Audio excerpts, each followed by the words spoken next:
Thank you, Sami. I'm sure we'll bring up the number to 50,000 today. Thank you so much. And I will hand over to Lorenzo VIDINO. I don't have to introduce you. We all know you, so please go ahead, Lorenzo. You say so. Thank you very much. Thank you for the lack of introduction. Thank you, Florence, for the invitation today. Thank you, Andreas, and the Adenauer Stiftung for the inviting me, and it's always nice to be back in Paris. A tough act to follow. I love the energy and the level of research and detail. I think what I want to do is go from the Swedish case study and make it broader about Europe, because pretty much all the dynamics that Sami analyzed in his thesis as to the Swedish case, you can apply them with some differences, of course, but to pretty much every European country. The history is more or less the same in every European country as to how the Brotherhood arrived. It starts in the 1950s, 1960s, 1970s. It depends on the country. We have a few individuals that come from different countries in the Middle East and North Africa. Many of them come as students. Brotherhood is an elite organization. I have a difficulty thinking of any Brotherhood member in Europe that doesn't have at least a master's, if not a PhD. They're very highly educated and accomplished individuals. And some of them, a smaller number, come as refugees, people who were already high-ranking in the Brotherhood in their countries of origin and received political asylum in European countries, obviously upsetting the countries of origin. Now, these small groups of individuals, and I think it was something that sort of happened in those years. I don't think there was a plan of the Brotherhood to come to Europe and establish a permanent presence and Islamize Europe. That wasn't really the plan. But indeed, once these very entrepreneurial and smart individuals found themselves living in Europe and realizing that in many cases that presence was permanent or semi-permanent, they weren't going back, they started doing what the brothers do best, which is creating organizations. Layers and layers of many organizations. First the student organizations, then national organizations, and then organizations that tailor to all different needs, from educational to political to charitable and so on. Now the first challenge is a challenge that Sami laid out well, is how do we define these entities as Muslim Brotherhood? Terminology is tricky, and it's a European peculiarity. If you go to the Arab world and you meet people who belong to the Brotherhood, they have no problem in telling you they are members of the Brotherhood. Even in countries where the Brotherhood is designated or in different ways persecuted. I remember going to Egypt in the Mubarak days. The Brotherhood was technically illegal. Everybody knew who the leaders of the Brotherhood were, and you would go and meet them, and they would introduce themselves as leaders of the Muslim Brotherhood. That's not the case in Europe. You're not going to find, save for a few exceptions of some of the old-timers, really the historical leaders, very few will admit any kind of connection to the Muslim Brotherhood. They will deny it, they will sue you if you say they are, and so on, and all the stuff that Sami and a lot of us have gone through by simply making the case. So it's the first challenge. And of course, you create systems, and I think the indicators that Sami laid out is a good way of making the case. It's what the Supreme Court in the States calls the duck experiment. If it walks like a duck, it talks like a duck, then it's a duck. And to some degree, you can apply that scientific methodology to the Brotherhood as well. And of course, you have different layers, though, because the Brotherhood is a complex movement.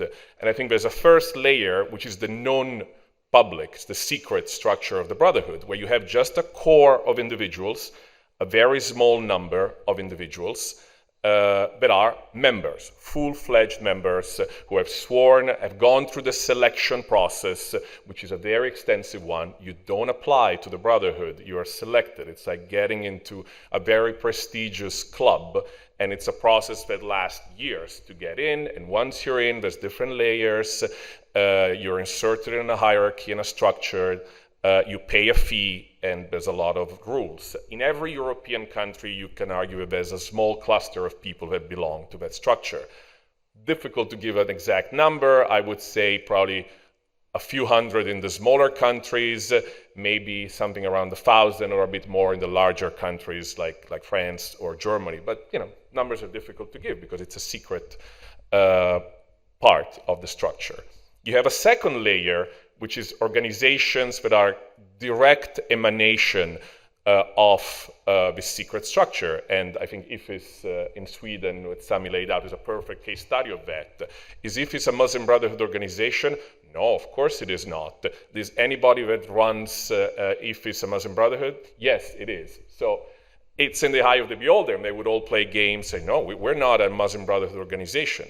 Yet everybody behind it is, but it becomes tricky. There's a third layer in which that brotherhood presence becomes even more diluted, which is entities in which the brothers have some degree of control, but they also have people who do not belong to brotherhood, even people who are not even of a Muslim background, but entities in which the brothers exert some kind of influence. So it's a case-by-case analysis, and it's at times complicated. But I think what again, Sami laid out about Sweden is a case you can make for each European country in which arguably there is a mini Muslim Brotherhood branch in every European country. So exactly like we have the Egyptian Brotherhood, the Syrian Brotherhood, the Libyan Brotherhood, and so on, we have also the Swedish branch of the Muslim Brotherhood, the French branch of the Muslim Brotherhood, the German branch of the Brotherhood, and so on. Obviously smaller numbers compared to North Africa and the Middle East, but they basically replicate the same structure, same modalities, just on a micro level. Now, all these entities in every European country belong to a pan-European structure, which is the organization that, again, Sami laid out earlier, which is the what used to be called FIOE, FIOE, which is a Brussels-based, although Paris incorporated. It's actually registered in France, La Courneuve, oddly enough. So not too far from here, right? I wonder why La Courneuve. Which sort of serves as a pan-European entity. And you have other organizations, sort of the youth branch, which is FEMISO, a Fatwa Council, several organizations that serve as a pan-European structure, which allows for coordination, strategic planning among all these different branches. And finally, all these entities are also part of a global family of the Muslim Brotherhood. Now, there's always debate about how structured that global family is. Once again, Sami laid out, the fact that there is an international structure, something that will deny there's no such a thing as an international Muslim Brotherhood. Then occasionally some Brotherhood senior guy dies, and on Brotherhood official websites, they put an obituary for somebody saying a member of the International Shura Council died. So the organization, they just said it doesn't exist. So irrespective of the formality, and I think the important thing to stress is that this is a very tight-knit network of individuals who are tied by family ties, by organizational ties, by business ties, and obviously by an ideological glue that keeps it all together. It is a social network. It is a social network that is quite small. I love that some of you put that 13 people that run the whole show, yet they're the ones who speak for Swedish Muslims in 70% of media quotes. And I think you can apply that dynamic to every European country. It's that overrepresentation with the two audiences. One is with the Muslim community, and the other one is with the rest of society. Brotherhood organizations are small, but they punch above their weight. They're capable, for a variety of reasons, I'll get to that in a second, to be overrepresented. Within the Muslim community, they will be the ones who organize the big events that bring together large parts of the community. They have the mosques that attract large numbers. Until a few years ago, there were big gatherings of French Muslims, again, in the neighborhood here. Was everybody that was going to those events a Muslim Brotherhood member or sympathizer? No, but only the brothers have the organizational resources to create that kind of space to attract people on that scale. And the same applies to the rest of society. For a variety of reasons, whether it's the media, whether it's politicians, whenever we are seeking sort of the Muslim voice, representatives for the Muslim community, for a variety of reasons that range from laziness to ignorance, there's a tendency, with a lot of exceptions of course, but there's a tendency to see the self-appointed leaders of the Muslim community as the actual representatives of the Muslim community. So it's a quintessential case in which high degree of mobilization and organizational skills allow them to punch above their weight. You obtain that kind of resourcefulness with two factors. The first is being, as I said earlier, very highly educated, very skilled operators, but also if you have a lot of money, if you have a lot of resources. And it really boils down to the fact that unlike most other Islamist and Muslim trends, currents, and move in Europe, the brothers have historically been able to count on very ample resources with four main sources. I mean, we can get more in detail, but obviously we have limited times. And one is, of course, the money they raise within the community, charitable donations. Of course, they will lead you to believe that all their entities are simply supported organically by the community. It's a bit difficult to believe. Of course, it's very difficult to know the exact numbers, but there's no question that they raise funds within the community. I would argue that a much larger amount of money has historically flown to the brothers and still flows today from outside Europe. It's foreign funding that has come historically from pretty much every Gulf country, and but over the last decade has shrunk to mostly one Gulf country. And I think we all know what country we're talking about. But we're talking about, and there have been very good journalistic exposés of that in France, in particular with Qatar papers, that have shown the amount of funding that has flown, particularly to France, from outside. The third source of funding is business. The ability of these networks to create their own streams of funding by creating businesses that in some cases have to do with, let's say, Muslim-related activities, so halal meat certification, for instance, wrote the book on the topic.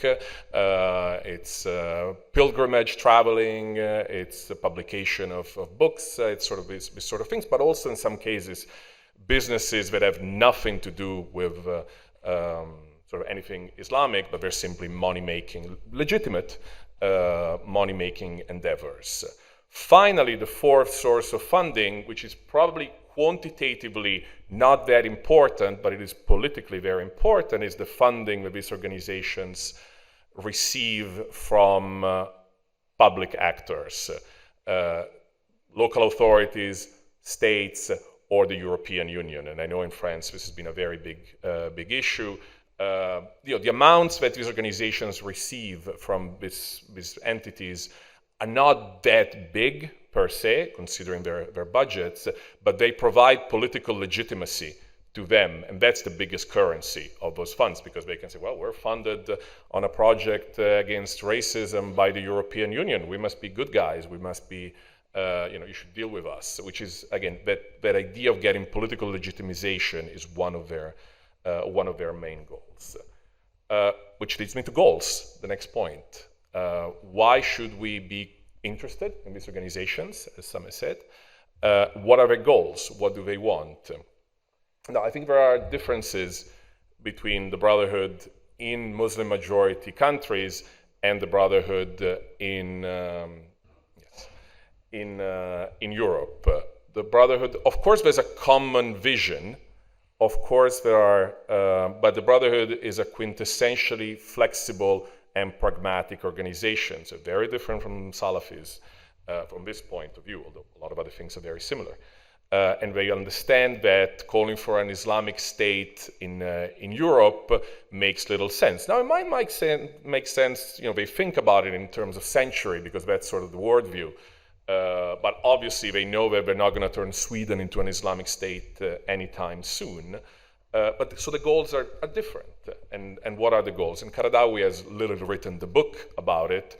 It's basically 3 goals. The first goal is to be shaping the socio-political and religious worldview of Muslim communities in Europe. Is exactly as Sami said, creating a Muslim ghetto. These are the words that Karadhaoui uses.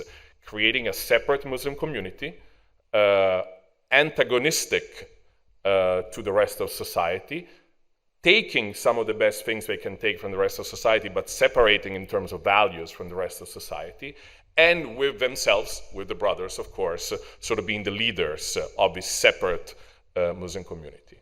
The second goal, again, this is all very much black on white written in texts, is the goal of becoming the representatives of Muslim communities in the eyes of European establishments, and obviously reaching a formal recognition of that being the main goal. And finally, doing lobbying, influencing policy making in Europe in a variety of ways, from street protests to more subtle ways of lobbying, and that is on every issue that is of interest to the movement, which ranges from domestic issues like the hijab issue or halal meat and so on, to foreign policy issues. Now, they do that with, as I said, a lot of pragmatism and a lot of flexibility. And I think obviously, they make mistakes. They're not perfect. We sometimes, you study this, one can incur in the risk of making them bigger than what they are and better than what they are, and infallible, obviously they're not. But they are indeed clever political operators, and the flexibility that they have shown in, for example, choosing certain tactics at certain different times. In a French setting, you mentioned Gilles Capelle, and Capelle has written a lot about how the UOIF over time changed tactics when it came to hijab-related issues. In the early days, when the organization needed to make a name for itself within the French Muslim community, it was very hard in pushing back against any restriction of the veil. But when the law was introduced, 2003, 2004, UAF sort of smartly pulled out of any major protest against it, because it was a time in which it saw an opportunity to be included in the system. So you choose your tactics based on an analysis of the context. And I would say flexibility is also very evident in the choice of alliances, the ability of the brothers to make allies with all sorts of political actors based on similar views on certain specific issues. Again, in Sweden, I've always found remarkable the ability of the Brotherhood to create alliances and have people inside every single Swedish political party, from the left to the right, except the extreme right. 2 minutes. In 2 minutes, I'm going to say why I see this as problematic, because we discussed a lot, what is the Brotherhood, how it operates. So in the 2 minutes that I have, I would say why I think it's a problematic actor. Sometimes, particularly in an American setting, I'm based out of the US, and the debate is very much about terrorism. Is the Brotherhood a terrorist organization, yes or no? There's been always attempt in the US to designate it, and it's obviously every country has different laws when it comes to designation of a terrorist actor. I think generally speaking, the Brotherhood is not fit for a designation as a terrorist organization in any Western country. It is in some Arab countries, but it's not systematically engaged in any act of violence. I think it doesn't fit that definition. It has nonetheless an impact on radicalization, on laying the initial groundwork for a radicalization process of priming people, putting the first bricks on the road to radicalization and making it easier for jihadist groups to then come in and speed up that radicalization process. And I think, again, in a French context, we have seen that, and A lot of people have written, people like Hugo Micheron and Bernard Roger have written about it very, very well. But I would say the bigger problem is a problem that I think has been laid out. I'm saying a lot of nice things about France today, and as an Italian, I'm mildly uncomfortable about that. But yes, let's say the rivalries aside.